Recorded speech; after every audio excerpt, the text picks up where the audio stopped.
Hi everyone, Monique here, Intuitive Soul Savant. Welcome back to the channel. And if you're new here, please subscribe. There's going to be lots more videos coming. This channel is to help anybody doing shadow work. Yes, we talk about astrology, but it's more about doing that inner child shadow work, which is going to be required from the collective humanity as Pluto transits and ingresses into Aquarius next year. So this is for all of us. I try and keep it simple as far as the astrology goes, but please become a member of our community. The transcript for this video will be over on my Patreon channel for free.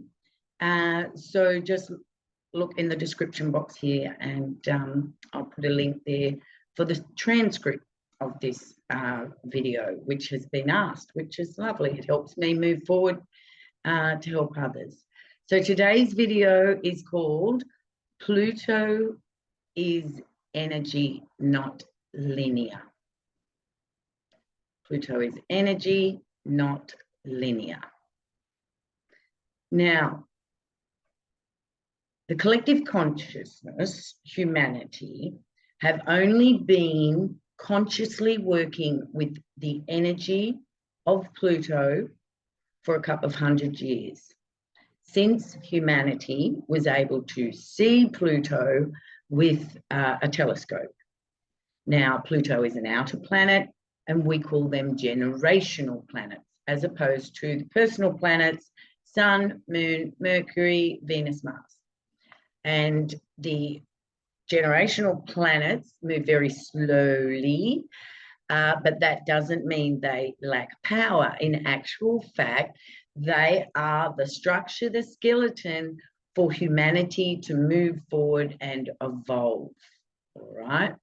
So here we are. We've just come into understanding that we are having a challenging Pluto transit to any of our planets.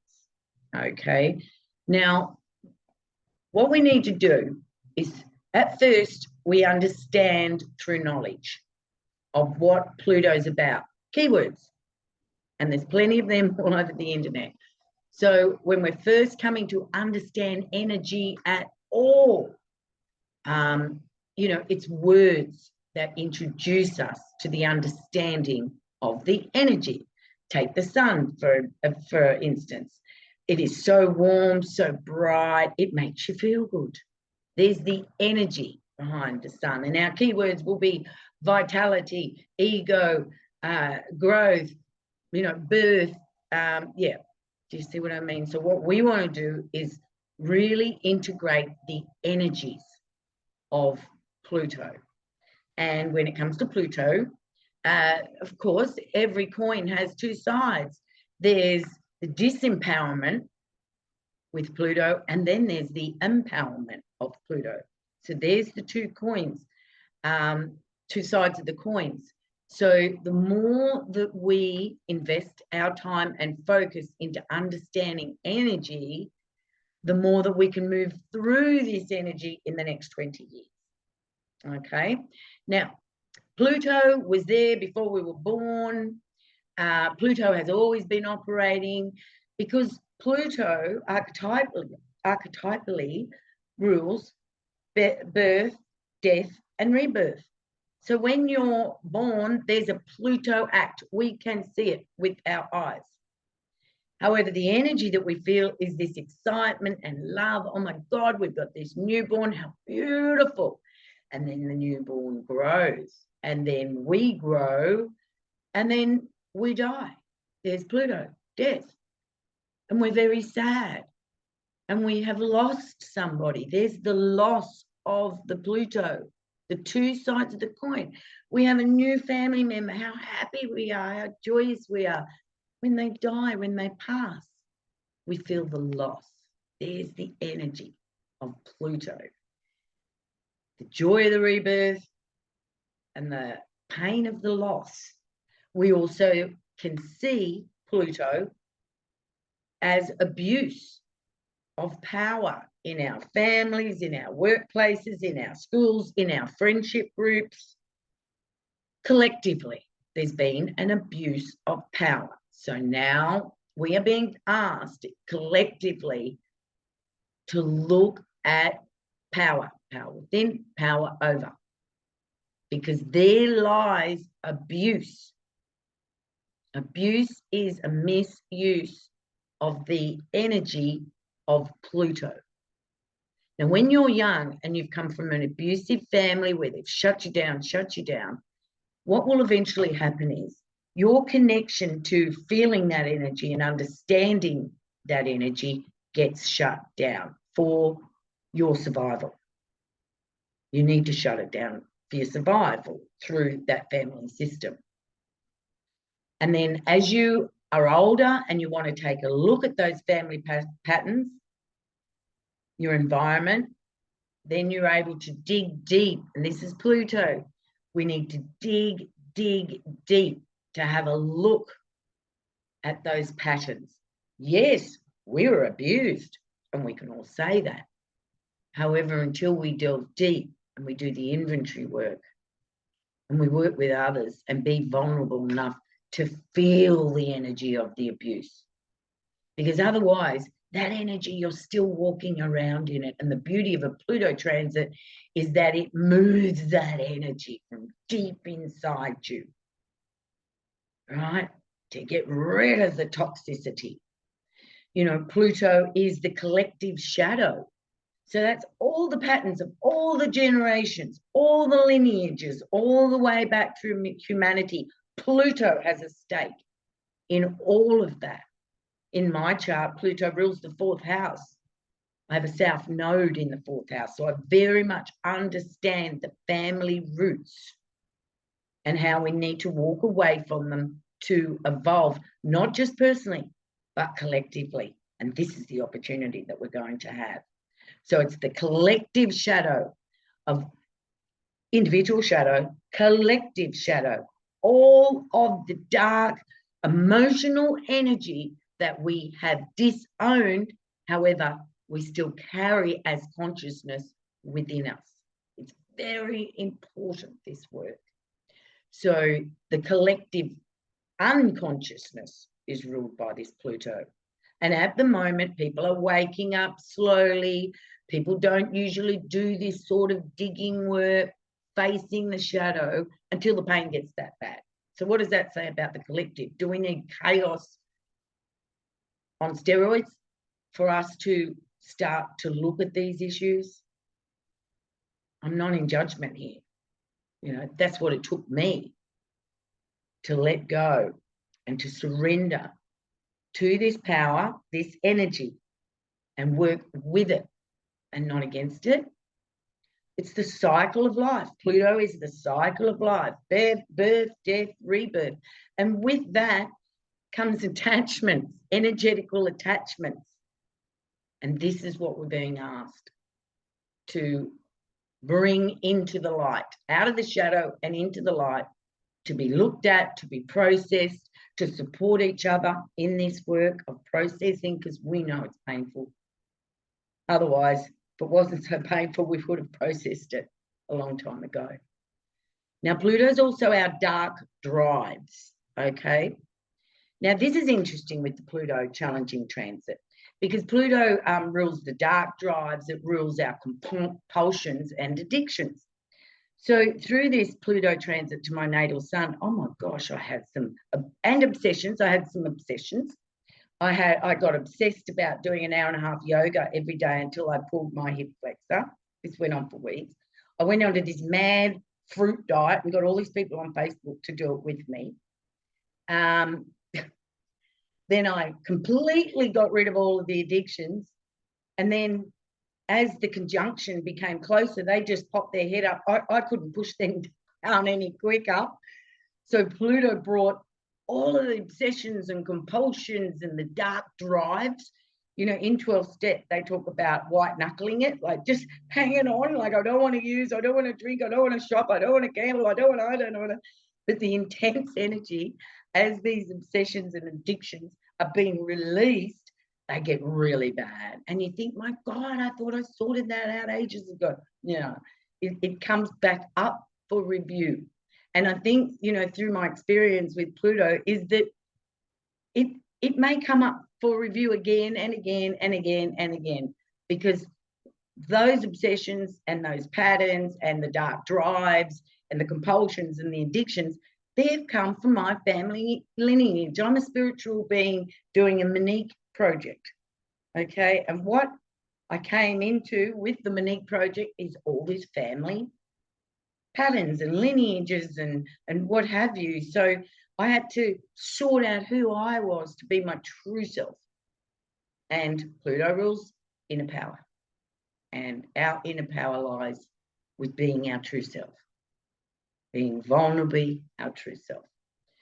So Pluto loves decay, because whatever's decaying and rotting and toxifying, like sewage, you know, can be released. But like sewage, when there's a blockage, pure, the comes up all over the bathroom, and then it gets cleaned up, the pipe's cleaned. Oh no, sorry, gross.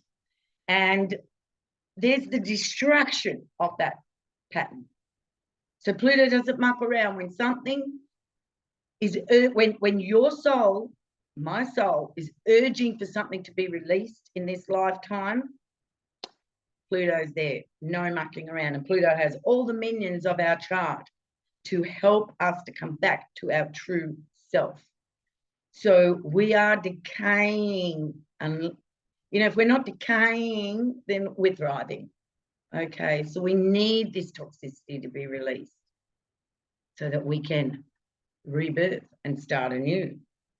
Fresh energy, get rid of that toxicity, that baggage that we're carrying around, that energy. So when the first, when the ingress happens, like when Pluto went into Capricorn, I didn't feel Pluto, I saw Pluto. My son, my business, my house. No one was there to support me. I felt all alone in the world. Now I could see that. I didn't, sorry, I'll take that back. I didn't feel all alone in the world until I stopped and by circumstances was in a small unit, isolated for many, many years.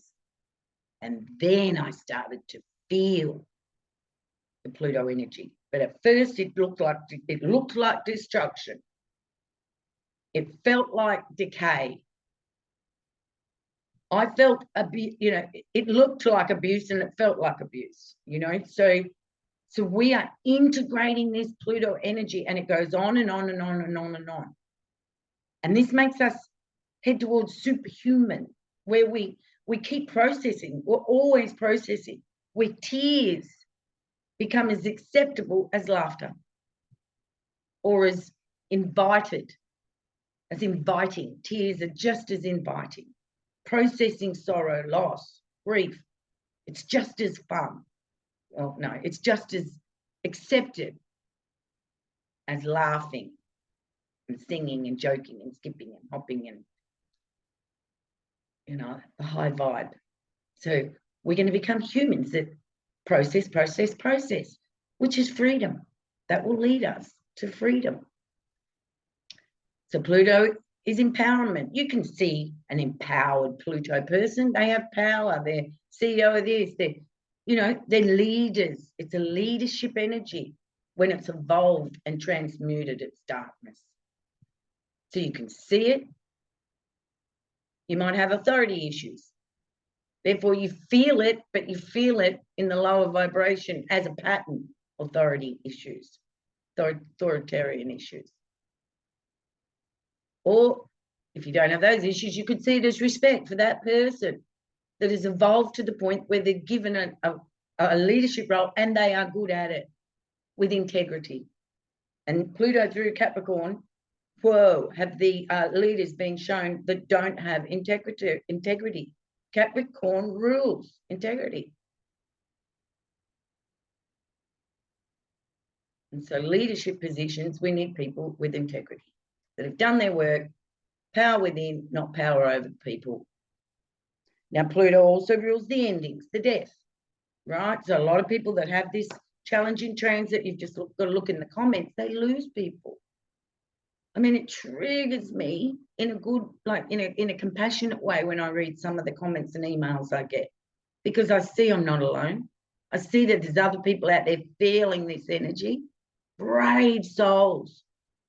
You're very, very brave to walk through and to utilize Pluto, because you can run, but you might as well utilize this transit, because once it's gone from your natal sun or whatever planet, it's gone. That's it. That's it. So utilize it. Make Pluto your friend. Another energy of Pluto is envy and jealousy. Some people don't even know they're jealous, which I find hard to believe. But some people don't know they're jealous. I know when I feel envy because I will say it. Oh, I'm so envious. Jealousy to me is something you keep inside. Like, oh, that bitch, you know, like that sort of energy. You know, when your life's falling apart and you're living week to week financially and you look like the biggest loser, you know, it's not hard to actually have thoughts and go, God, I wish my life was all shiny like theirs. But wisdom tells you, you know that that's not the truth. You know that's not the truth.